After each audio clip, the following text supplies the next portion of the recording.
It is time once again for another Chicago Bears post-game show right here on the Kenikka Sports channel on YouTube. And yes, the Bears fall to 4-3 after an ugly loss yesterday in Baltimore. We're talking about all of it, the good, the bad, and the ugly. That's right.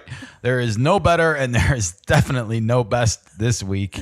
But once again, our fan base cannot handle what it means to develop a quarterback in the NFL. But first, if this is your first time here, please do us a favor. Like this video, subscribe to the channel, and please ring that bell for our mascot, Frexy.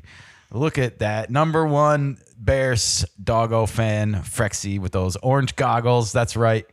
She is just adorable, Nika. How can you resist this puppy? I know. All right.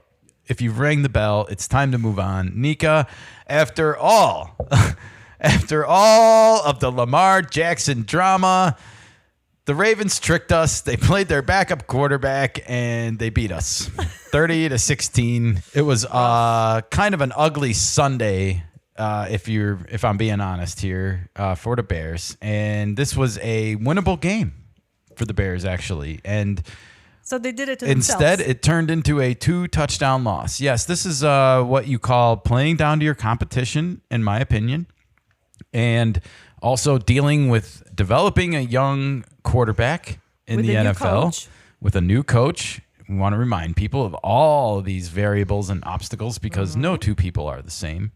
It's not necessarily what I was wanting or expecting to happen this Sunday. If you'll remember, I chose the Bears to win this game 28-24, and that was with Lamar Jackson playing. So how wrong was I about this Bears team? They whomp us with their backup quarterback, Tyler Huntley. Okay. Just destroyed us. And he was 77% completion percentage. Oh, so he's only 186 yards passing, but 8.5 yards per attempt. Okay. A touchdown pass, a 117 quarterback rating. Caleb Williams, meanwhile, 285 yards through the air, not bad. 25 of 38, 65%, almost 66, and that's a lot higher than we've seen him in past weeks. But no touchdowns, one interception, and a 77.2 rating. And that interception was huge, by the way, because 2 plays later, the Ravens scored a big touchdown to go up in this one for good, 23-13. They did it to themselves. They did. The Bears lost this game in the first quarter, in my opinion, because they moved the ball so well on their first 2 drives. And if you look here, Nika, I actually have screenshots of these first 2 drives, courtesy of Fox Sports. Thank you for these beautiful graphics. Wow. They really show play-by-play literally how the drives go. And you can see the Bears literally beating themselves here. They move the ball 13 plays for 64 yards. They kill 8 minutes and 10 seconds of clock with their first drive of this game. Total domination. Yeah. Field That's goal. really good. Field goal. Settling for a field goal. 3-0. Couldn't finish. Drive number 2. 11 plays, 61 yards, only 4.5 minutes, a couple long passes in there, overcame a penalty. Doesn't matter. Field goal. Yeah. Drive ends with 2 incomplete passes after a rush. Field goal. And we didn't even get in the red zone there. We knocked on the door at the 22-yard line. Never even got into the red zone. So red zone is a problem for the Bears. Yeah. Meanwhile, the Ravens, 3 and out, their first time they have the ball. So literally, it's 6-0 after 3 possessions in this game. The Bears have had the ball twice. The Ravens have had the ball once. And that's the end of the first quarter. Okay. It killed all of the first quarter. It's 6-0 Bears. What happens? Ravens, touchdown. Next drive. We're losing. 7-6. It's the end of it. The fact that we didn't even get 1 touchdown on those first 2 drives is why the Bears really lost this game. And we remember when we were doing the preview, we wanted the Bears to be aggressive in the first quarter. I said they needed to break a big play early in this game, and I don't think they ever really did, if I'm looking at it honestly. You know, like no flea flicker type of play. No rabbit out of the hat. Yes, and this is, I think, becoming a little bit of an area of concern for me now with the Bears, is that they were starting the season scoring early in games, even when they were losing, you could still kind of point and be like, well, at least they were doing something. And now they seem to be just settling for field goals, and I really don't like that. I really don't like that, and I know who else doesn't like that. That's head coach Ben Johnson, someone that likes to score points in the NFL, probably doesn't like knocking on the door 2 times in the first quarter and coming up empty-handed, at least as far as touchdowns go. Again, if they just score 1 touchdown here, it's 10-7 after the Ravens score, if they assume they do score, and that makes the whole game a different dynamic. You just can't ever know, unfortunately. And that's why you have to score when you have the opportunities. When you are knocking down there, when you are moving the ball with ease, and you can't shoot yourself in the foot with penalties. As far as, the good this week, have some good? It's just hard to find a lot to compliment here, right? Because this was such a winnable game. Yeah, maybe. But that is something that I think, despite the fact that they moved the ball well early in this game, they gotta score early touchdowns. They need to fix this. They need to get that turns this game into a W, in my opinion. Well, and you can't go back in time. There's no redos. But before throwing an interception in the fourth quarter, which was awful, Caleb Williams was 17 of 22 in this game passing. Okay. Only 5 incompletions out of 22 attempts. That's not bad. And when we've been asking or looking for him to improve his completion percentage, I think that was showing progress through 3 quarters of this game on the road. And there's a lot of reasons why we were in the position that we were in, trailing late in this game. But it's just, that's what happened. So some of it was good then. Not all of it, but some of it. Some of it was good, but we're just really limited here with the good in this game. It's a first season under first-time coach. For sure. You have to give people some patience. It's not me you have to convince, sweetheart. You have to convince the online community trolls who have no patience and are just a victim of instant gratification culture. Well, that's got to change. I don't know how you change it. I don't know how you keep the players off of social media either, because I'm sure they're partaking and seeing it. So definitely. If you want some other good, the Bears also, they ran the ball okay, 23 times for 96 yards, 4.2 average, but only 23 attempts, and they passed the ball 38 times. I think they want to be a little bit more 50-50, but when you're trailing in a game, you're going to wind up passing more, especially late. So unfortunately, the running game seemed good, but they didn't get enough attempts to really punch through. And meanwhile, the Ravens, they rushed the ball 35 times for 177 yards behind big Derrick Henry. That guy's just a beast, man. He only had 71 yards on 21 attempts, so just a 3.4 average, but 2 TDs. He did have 2 touchdowns. Just watch him run sometimes, and you're like, man, the Bears need a running back like that to complement DeAndre Swift or Kyle Monangai. It's really tough when both your running backs are the same physique to me.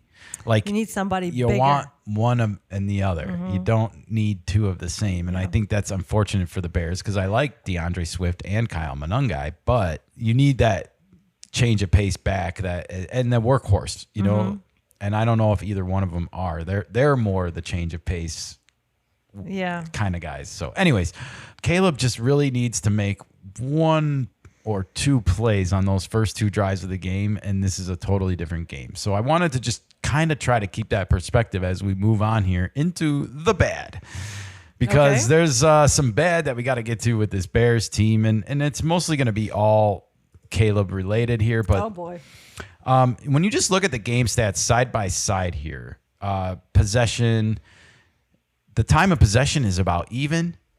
Total drives were even, 9 and 9. The Bears had the same amount of drives as the Ravens. Okay. I guess that usually works out in football that way when you trade possessions back and forth.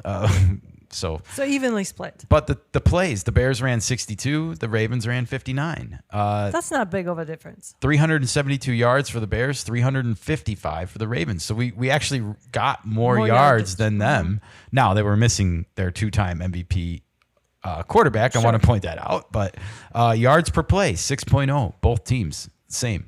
Evenly split. Here's a big difference, though.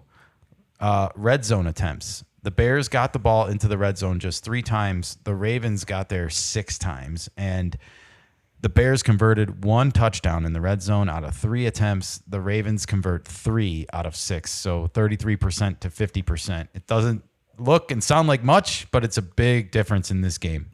The red zone game for the Bears is non-existent at this point. Well, they need to get the ball into the red zone. I know. But even when they get the ball down there, I feel like Ben Johnson needs to look at his playbook a little bit and start to design some plays that put Caleb Williams in a position to succeed. That's part of his job as a coach, too. Like, we all want to look and blame the quarterback and blame Caleb, and there's plenty to blame. Mm-hmm. But I also feel like there needs to be a little bit of a conversation here between coach and quarterback about, like, what he's comfortable with, what he likes. And the coach needs to, I don't know if this is accurate or not, but he needs to finesse it and maybe check his own ego sometimes versus like what he wants to call versus what's best to run for his quarterback in this moment. So there was a couple head scratching calls in this game for me when the Bears had a chance to strike and draw blood. And then you see what happens when they do not. Yeah. And I think there's equal blame to go around. Just having been someone who actually watched the games instead of just looking at the box score and making judgments. You weren't quarterbacking from a chair. Oh, I am always, but that's just my interpretation of what I'm seeing out there. For sure. Ben Johnson did say that the Bears, in his mind, did not match the intensity of the Ravens in this game, and I think he's onto something. And the running game stats kind of show a little bit of that. Just the fact that they ran the ball 35 times against us, that kind of shows me that they won the game up front against us, And we didn't play bad on the offensive side running the ball, but we didn't get enough done on offense, period, to have it make a difference, whereas the Ravens were able to use their running game to kill the clock and to just kind of dominate us up front.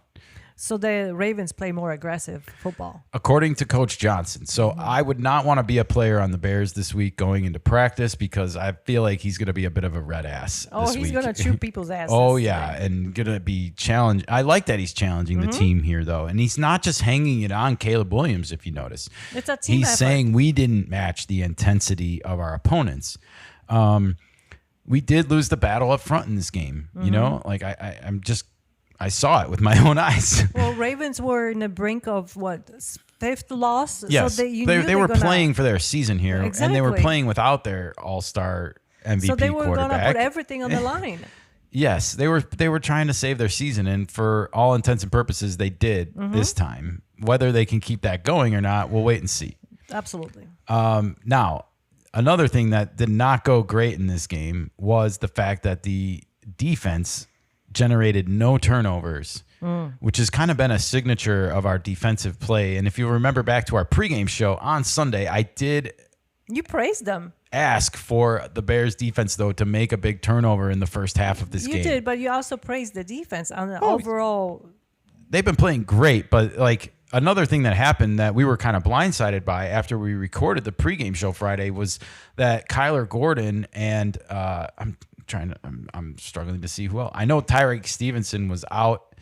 Kyler Gordon is now out and on injured reserve, and he was listed as a limited participant in practice. So the Bears are without a lot of their defense right now. 3 defensive starting backs are out for this team: Kyler Gordon, Tyreek Stevenson, and Jalen Johnson. I mean, I don't know what people expect. That's why a backup quarterback is picking us apart. Thank God Lamar didn't play in this game. It would have probably been a lot uglier. Yeah, 50 especially when we were not capitalizing early in this game with touchdowns. Oy.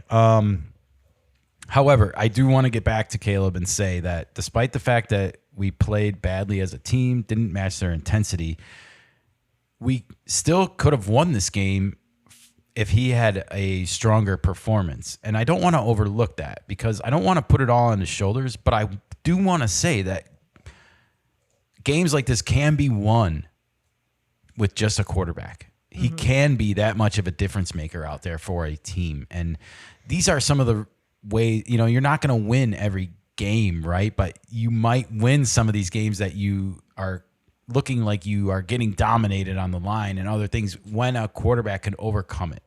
And I just don't think Caleb's quite there yet. He's not taking the game into his own hands and saying, like, we're not going to lose today. But I think a lot of that has to do with that there's just too much on his mind while he's out there right now thinking and trying to process the game. It's not coming easy to him right now these last 3 weeks, and we've almost seen a pattern of digression.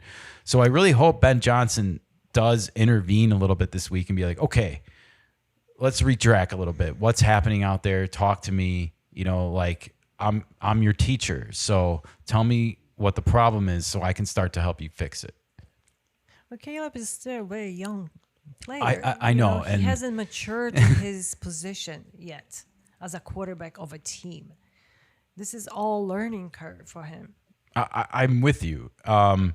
It's hard for, I think, fans and social media fans to accept that when they watch other players seemingly defy those odds, like Drake May or Jaden Daniels last year. But I want to go back to C.J. Stroud. He was the best quarterback since sliced bread coming out of the previous season into last season. And he had a mediocre season at best last year. Mediocre at best. He totally digressed. Maybe it's regressed, whatever you want to call it.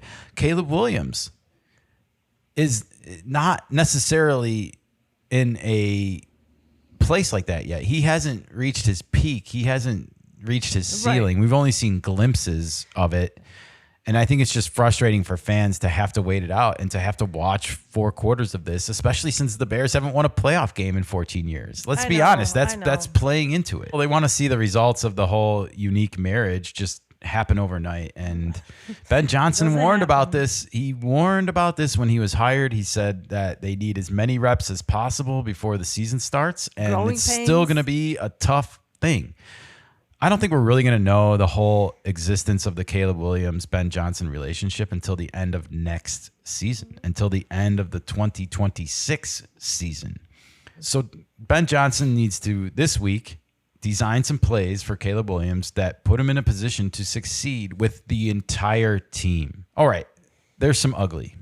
And that involves the Bears and their penalty situation and some of their fans on social media. Honestly, that's the ugly that I took out of this week's game. And I want to start with the penalties.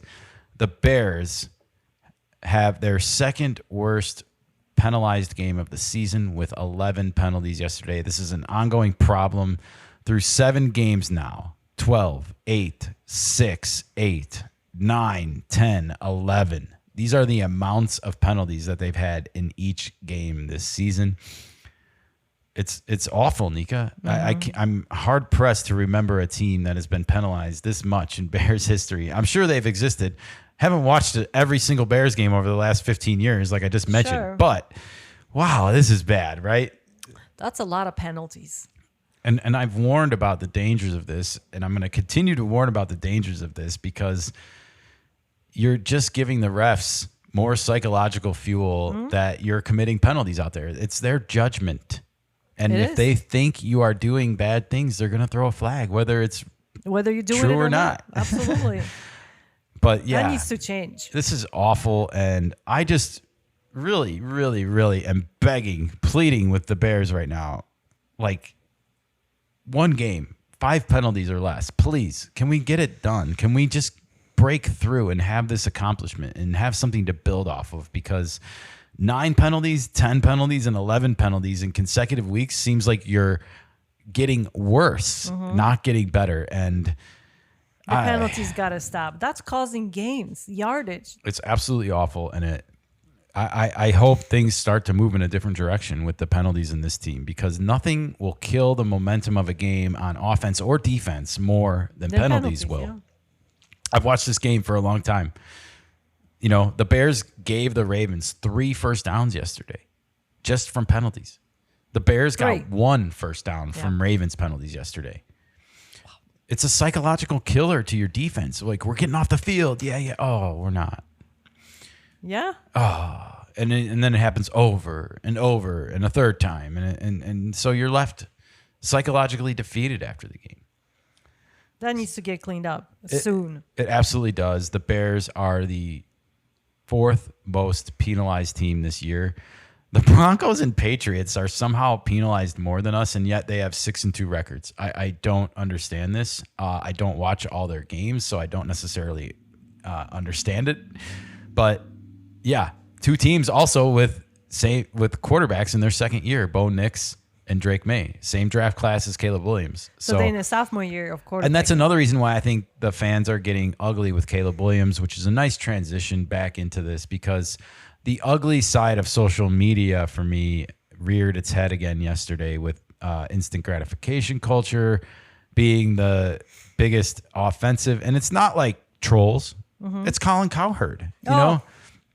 The same Colin Cowherd, who, by the way, last week was like, yeah, I think this Ben Johnson, Caleb Williams things might actually work out, when he was literally showing Jared Goff's first 6 games with Ben Johnson versus Caleb Williams' first 6 games with Ben Johnson, and how they had pretty similar numbers except for their wins and loss record. The Lions were 1-5 under Ben Johnson's first 6 games as offensive coordinator with Jared Goff at quarterback.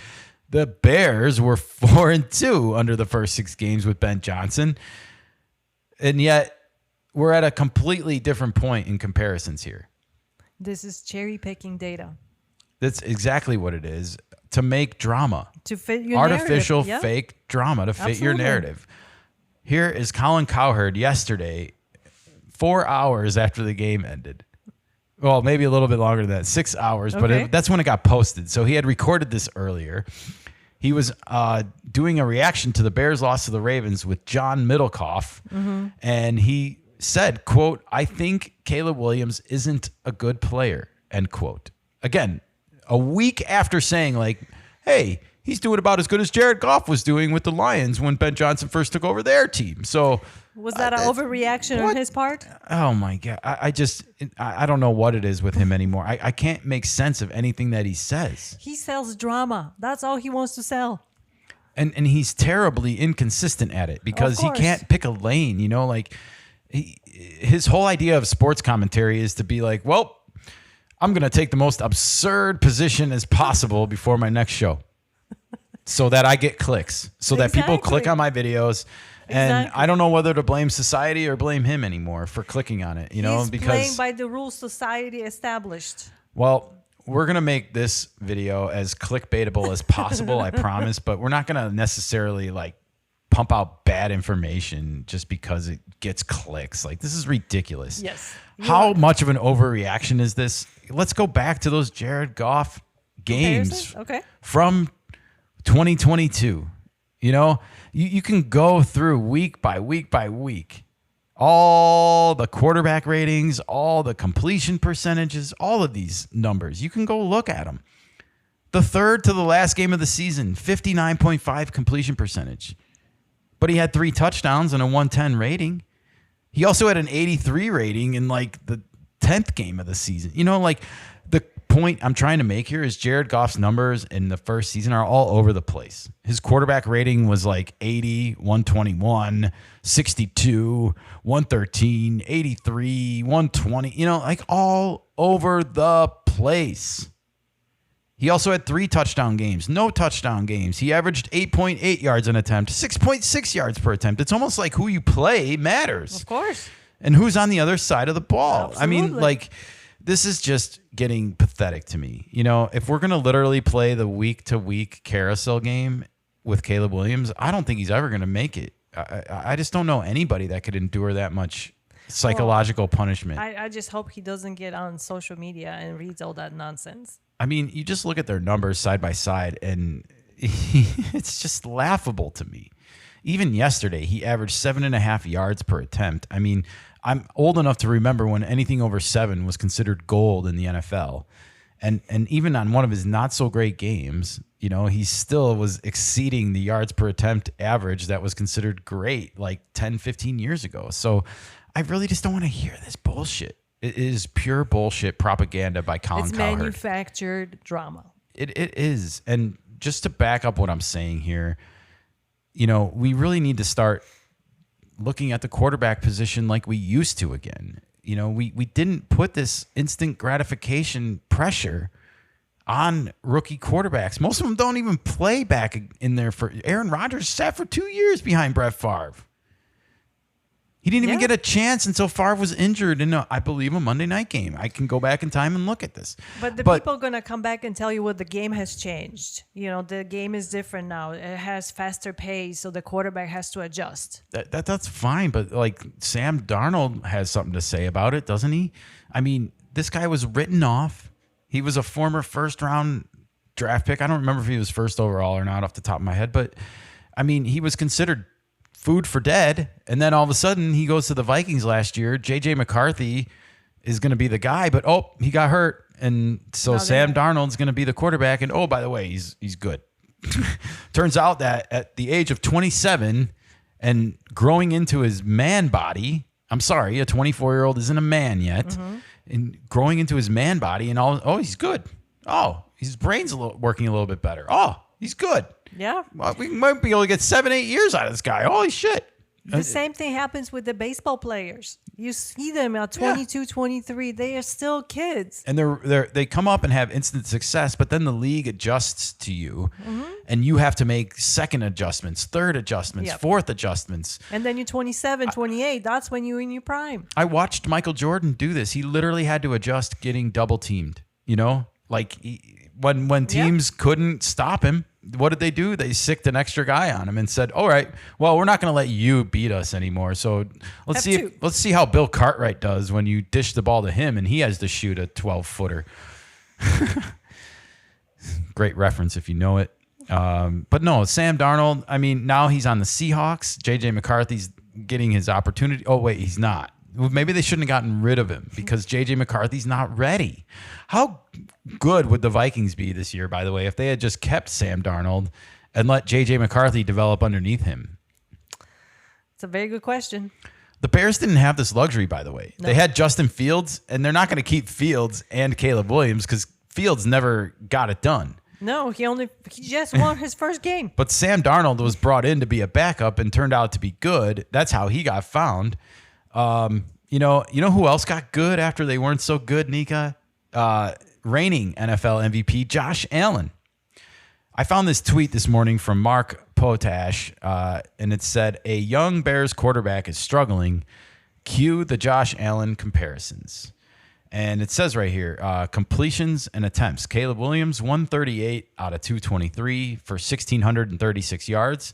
Josh Allen, 134 out of 223, just 4 less for 1,493 yards. So about 140 yards less. Yards per attempt, 7.3 for Caleb, 6.7 for Josh Allen. Touchdowns, 9, 4 interceptions for Caleb Williams. Touchdowns, 9 for Josh Allen, 7 interceptions in his second season. And quarterback rating, 90.2 for Caleb, 80.4 for Josh Allen. Can we please stop this? Please. This is just ludicrous. We need... Stop trying to make Bajent happen. It's not going to happen. I don't care if you have a 1-of-1 card of him and you really want it to be valuable. Stop going on social media and tearing down Caleb Williams because you have a card. Stop it. Somebody has an alternative motive. The media needs to let Ben Johnson and Caleb Williams work and stop looking at this as a week-to-week operation and start to look ahead to what is this going to look like at the end of the season going into the next year. Because I think that's what's really most important here for the future. That's a good way to wrap it up. Well, absolutely. You know, we've shown you the comparisons. Mm-hmm. We've shown you that why you shouldn't be so quick to judge an NFL quarterback in their second season. And if you can't see that by now, then I don't think I'm going to be able to help you. Yep. Period. And neither is Nika. Nope. She might be able to help you with your diet though and what you eat. Thanks. Yes, absolutely. No problem.